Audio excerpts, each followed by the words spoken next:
Lur, selamat datang di Ngidul Ngelebum Film Jadul. Ya apa kabar lu, sehat-sehat kabeh keluarga yo. Balik mana ambil aku Icang mengalah menantimu sangat melelahkan. Sesuai banyak requestan dari kalian, kali ini kita akan mengidul film monster yang masih hangat dari Norwegia, yaitu Troll tahun 2022. Tenang, duduk yang anteng lur, seperti biasa di sini akan dijelaskan secara detail dan menarik tentunya. Troll bercerita tentang sosok monster yang selama ini dianggap sebagai mitos atau dongeng belaka. Namun ternyata keberadaannya benar-benar nyata, yang langsung menghebohkan seluruh dunia karena dianggap mengancam umat manusia. Seperti apakah keseruan film ini? Ayo kita pantun absurd dulu yuk dari dulurku Kaitu Olm ya. Yang jelas dia ini terinspirasi dari SpongeBob. Yuk bareng-bareng yuk lur ya. Puja kerang ajaib.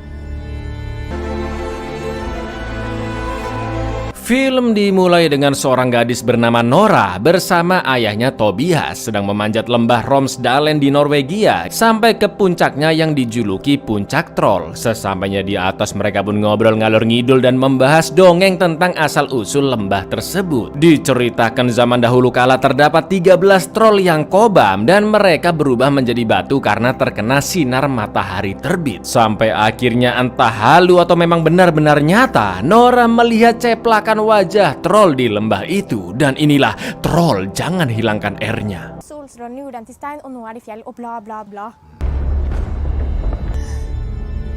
Og i lyset 20 tahun kemudian di pantai Atlantik sisi Norwegia bagian barat laut, Nora yang sudah menjadi profesor paleontologi ternama atau ahli dalam bidang perfosilan bekerja selama 6 bulan lamanya untuk mencari fosil dinosaurus yang dipercaya ada di sekitar sana. Semua timnya sudah mulai menyerah, sedangkan Nora masih terus menggali karena dia sangat yakin fosil yang dicarinya benar-benar ada. Sampai akhirnya kerja keras Nora tidak sia-sia, dia benar-benar berhasil menemukan tulang belulang dinosaurus tersebut. Di lain sisi, tempat para pekerja proyek sedang membangun jalur kereta yang melewati Gunung Dovre, terlihat masyarakat sekitar berdemo karena para pekerja dianggap telah merusak alam. Jelas mereka nggak peduli dan peledakan gunung terus dilakukan. Lalu tiba-tiba saat mengecek ke dalamnya, terdengar raungan yang sangat mengerikan dan yang terjadi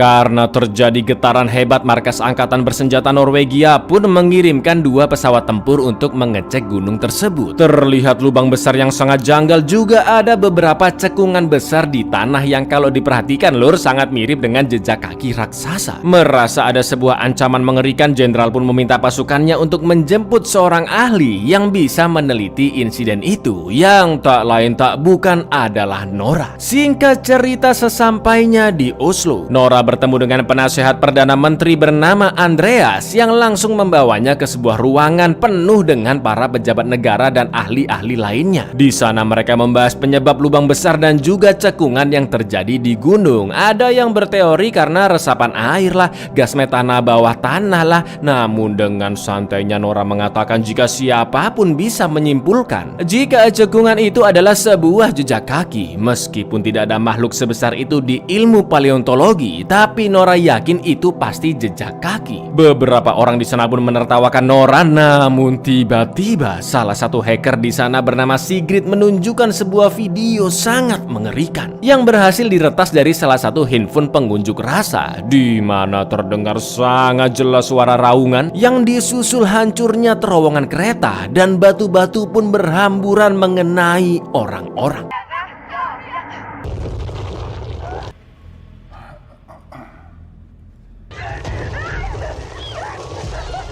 Semua orang di ruangan itu pun bingung apa yang sebenarnya terjadi, kecuali Nora. Lalu Nora meminta video diputar kembali dan saat di stop terlihat sosok raksasa yang menyerang. Entah makhluk apa itu sebenarnya. Sekilas dari bentuknya menurut Nora makhluk itu memiliki tinggi sekitar 40-50 meter. Padahal primata terbesar yang diketahuinya aja mentok 4 meter. Di lain tempat sepasang sejoli mbah-mbah yang sedang menikmati teh sisri panas, tiba-tiba mereka mendengar bunyi langkah kaki layaknya T-Rex yang sampai membuat riak di air tehnya. Karena langkah itu semakin lama semakin dekat, si kakek pun membawa istrinya bersembunyi di dalam basement. Lalu ketika dentuman sudah berhenti dan mereka kembali ke atas, wow, sebagian rumah mereka bukan hancur lagi tapi hilang, lur.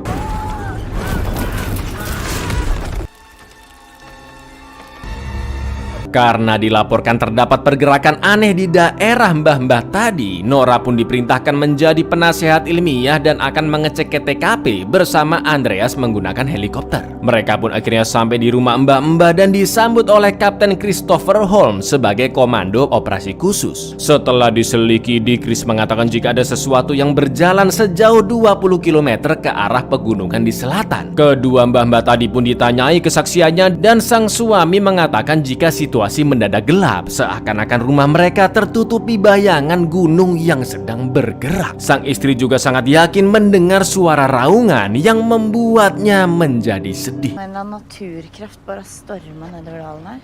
En sørgelig melodi.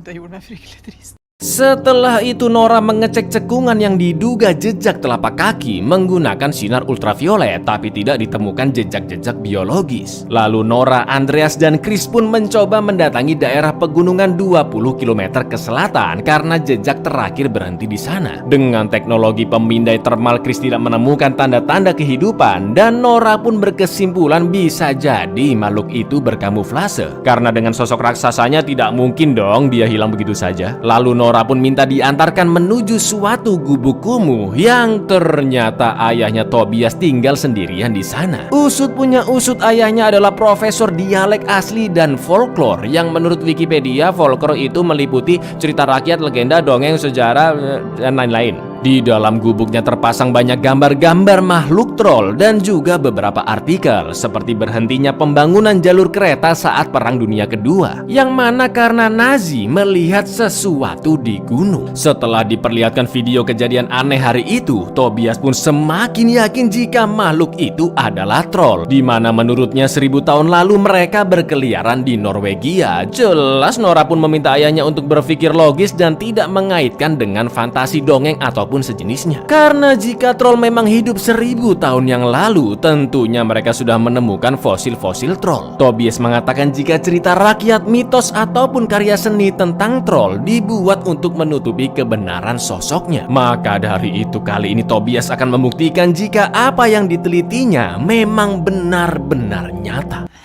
Hva om jeg fortalte dere at for 1000 år siden alle sagn, alle kunstmalerier dekk over sannheten? Ut på eventyr.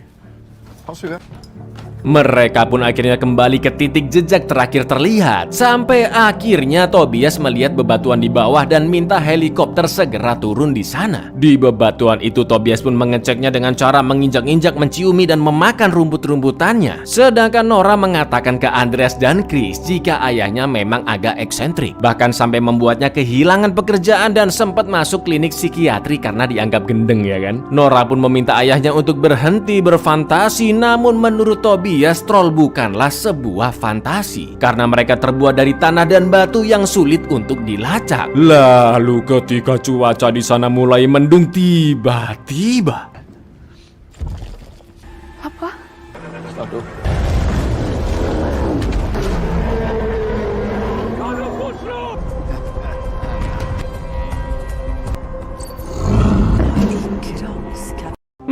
Kan betapa besar dan mengerikannya troll yang ternyata selama ini benar-benar ada. Sesampainya di camp militer, mereka pun zoom meeting bersama para pejabat yang tentunya Tobias dimaki-maki dan dianggap tidak waras karena menganggap makhluk itu adalah troll. Maka dari itu Perdana Menteri pun menyerahkan seluruh operasi kepada militer. Nora pun memohon kepada Chris agar diizinkan pergi ke lokasi troll untuk pengamatan lebih lanjut. Untungnya Chris masih berbaik hati mengizinkan mereka dan sekompi tentara Nora pun langsung menuju TKP. Vi skal ikke gå i veien. Vi skal bare observere.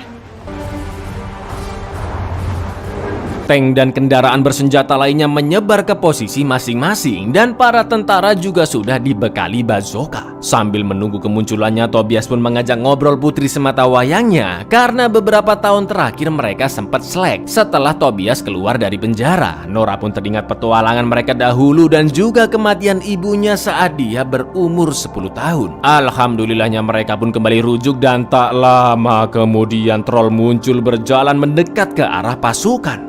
Saat itu juga jenderal pun memerintahkan pasukannya untuk menyerang. Bazooka ditembakkan tapi tentunya tidak berpengaruh karena troll terbuat dari batu dan tanah. Troll yang sangat marah pun berusaha mengejar dan Chris meminta pasukan tank menembakinya. Namun itu juga sia-sia, mampus.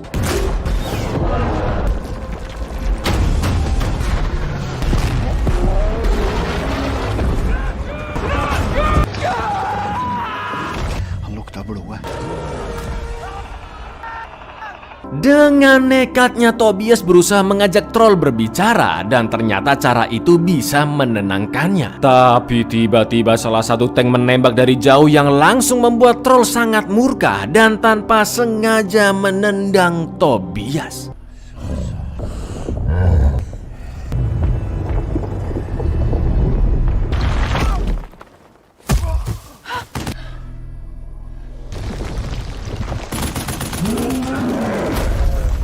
Untungnya troll pun pergi dari sana dan Tobias yang sudah sekarat hanya tersenyum karena dia bisa bertatapan langsung dengan troll. Sebelum meninggal, Tobias sempat mengatakan ke putrinya yaitu istana kerajaan.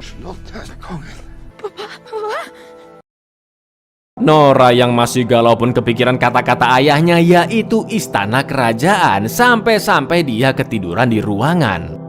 Lalu keesokan paginya Chris pun mengabarkan bahwa troll terlacak berhenti di sebuah lembah dan serangan udara akan segera diluncurkan. Meskipun dongeng mengatakan jika troll tidak tahan matahari, tapi ternyata itu salah karena jelas-jelas mereka melihat troll terbangun di siang hari. Setelah mengecek-ngecek buku catatan ayahnya, Nora menemukan sebuah foto gereja dengan batu besar di depannya. Melihat itu, Nora pun langsung melapor ke para pejabat bahwa kemungkinan troll tidak bisa mendengar suara lonceng karena mitos kuno mengatakan bahwa troll pernah melempar batu ke arah gereja. Loh ya, langsung diketawain salah satu pejabat karena omongan Nora semakin tidak masuk akal. Namun Kapten Chris membantunya karena terbukti troll kebal dengan senjata-senjata modern sekalipun. Dan setelah dipikir-pikir, Perdana Menteri akhirnya setuju melakukan cara yang tidak biasa. Tak lama kemudian Sigrid melacak troll yang terus berjalan ke tenggara, di mana sebentar lagi dia akan sampai ke sebuah tempat wisata di daerah Lillehammer.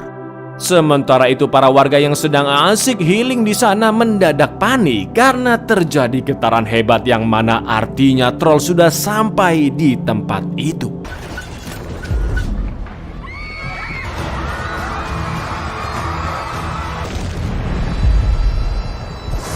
Dari kejauhan terlihat 4 helikopter yang mendekat dengan membawa lonceng. Mereka pun terus mengelilingi troll sambil membunyikan lonceng dan ternyata benar cara itu berhasil. Troll merasa terganggu dengan suara yang mendengung di kepalanya, namun dia masih bisa melawan balik. 3 helikopter pun dihancurkan dan ketika salah satunya akan menimpa seorang bocil, anehnya troll membantu menyelamatkannya. Tersisa 1 helikopter yang ditumpangi oleh Nora, Andreas, dan Chris yang langsung menjauh dari troll.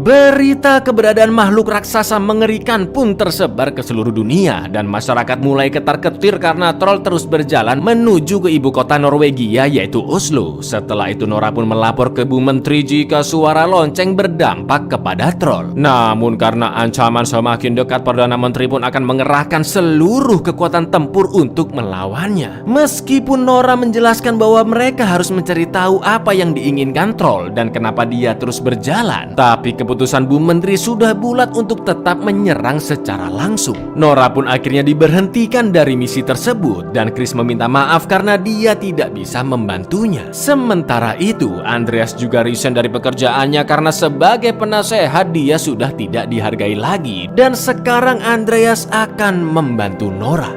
Setelah melakukan meeting pejabat, Perdana Menteri pun mengumumkan ke seluruh rakyatnya bahwa warga Oslo akan dievakuasi karena makhluk raksasa yang tidak diketahui jenisnya semakin mendekat. Untuk itu, pemerintah, angkatan bersenjata, dan ilmuwan terbaik telah dikerahkan untuk mengatasi situasi tersebut. Dengan tegas, Bu Menteri menyatakan keadaan darurat dan meminta masyarakat Norwegia untuk saling melindungi. Over fremste forskere, kontroll over situasjonen. Skapning seg fra dypet. Ber dere nå fra dypet av mitt hjerte.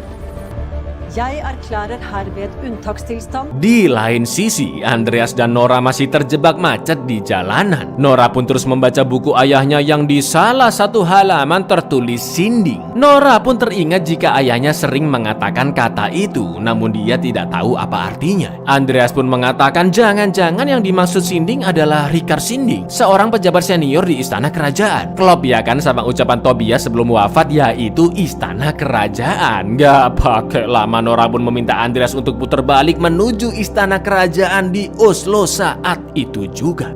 Sesampainya di sana, para penjaga pun langsung menodongkan senjata karena mereka berdua memaksa masuk. Untungnya Pak Sinding datang ke gerbang dan ketika dia melihat Nora, tanpa banyak tanya mereka pun langsung dipersilahkan masuk. Usut punya usut, Rikard Sinding mengenal baik Tobias sejak dulu, tapi dia terpaksa harus dipenjarakan karena hampir menguak fakta sebuah tempat. Hah? Tempat apa itu? Nora dan Andreas pun dibawa ke tempat tersembunyi di dalam garasi, di mana hanya segelintir orang yang mengetahui tempat itu. Ternyata istana kerajaan Norwegia dibangun di atas kerajaan lain, yaitu kerajaan troll.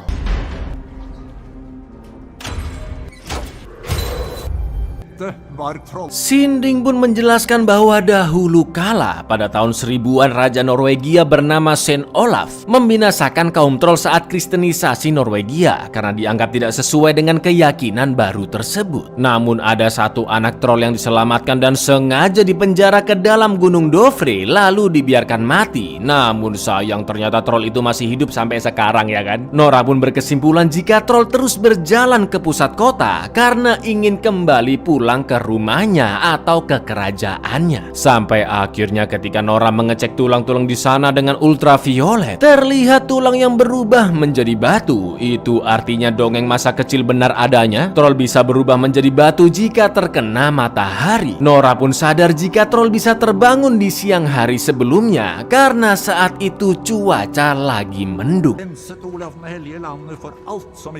Prøver å finne veien tilbake til slottet sitt. Han vil hjem. Ham inn i dypet av Dovrefjell og stenge ham inne.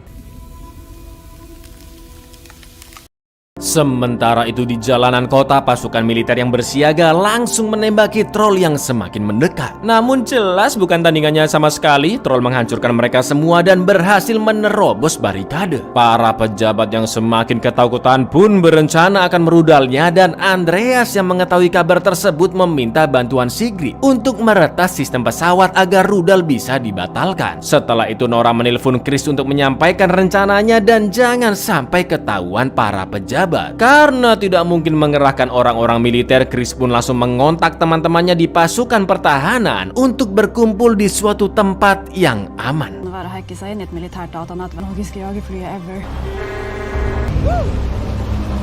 Assalamualaikum. Waalaikumsalam brorsan. Vi har en inkommende fiende så elända. Det om 10 minuter. Ikke her!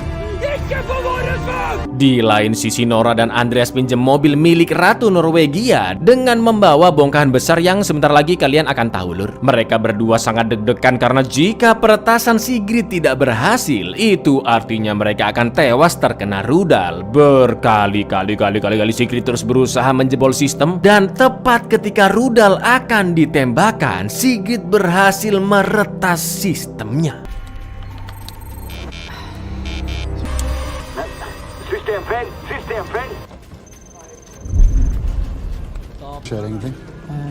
Hvorfor skjer ingenting?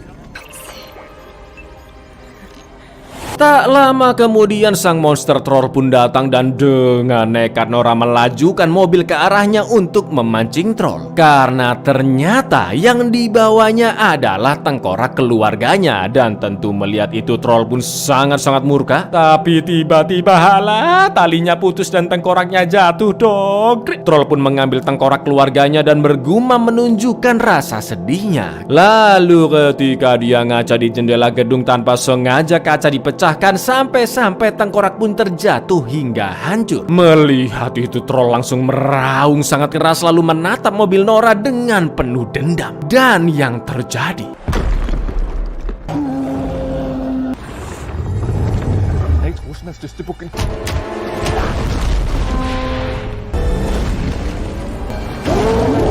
di kantor pusat, sayangnya Sigrid ketahuan, sistem pun kembali diaktifkan dan perintah merudal troll langsung dijalankan. Sementara itu Nora dan Andreas terpaksa keluar dari mobil karena troll berhasil mengejar mereka.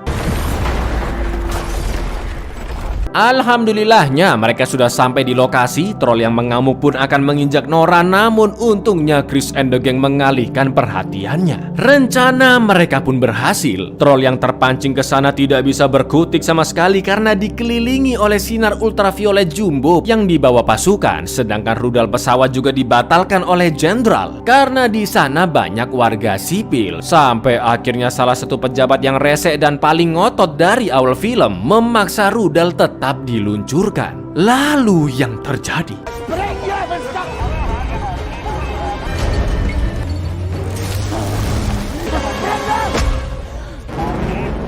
mamam pukul aja Grid, bagus. Chris dan yang lainnya pun bersorak-sorai karena troll yang kepanasan benar-benar tidak bisa bergerak. Tapi tiba-tiba mendengar raungannya yang kesakitan, Nora langsung mencopot semua power ultraviolet seperti ayahnya. Kali ini Nora mengajak ngobrol troll dan memintanya segera kembali ke gunung. Karena sebenarnya troll tidak pernah menyerang umat manusia dan justru manusialah yang menjadi ancaman baginya, ya kan? Troll yang tahu telah diselamatkan Nora pun hanya terdiam seolah-olah mengerti kebaikan hatinya. Namun naasnya fajar telah tiba, matahari pun mulai terbit yang akhirnya menyinari troll hingga dia berubah menjadi batu.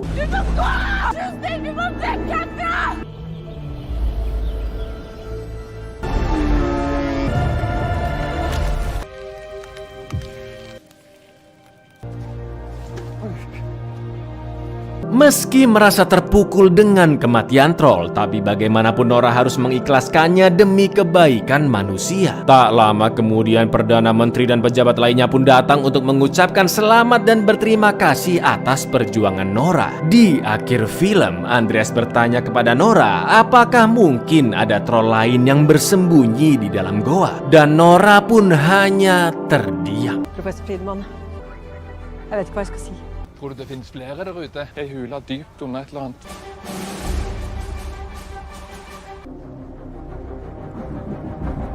Belum selesai lur, masih ada sedikit lanjutannya di mid credit scene yang bisa jadi itu adalah easter egg bahwa film ini ada sequelnya. Ingat kan ada lubang besar tempat keluarnya troll tadi lur? Ternyata di dalam Gunung Dovre tersebut masih ada troll lain yang suara raungannya terdengar lebih mengerikan.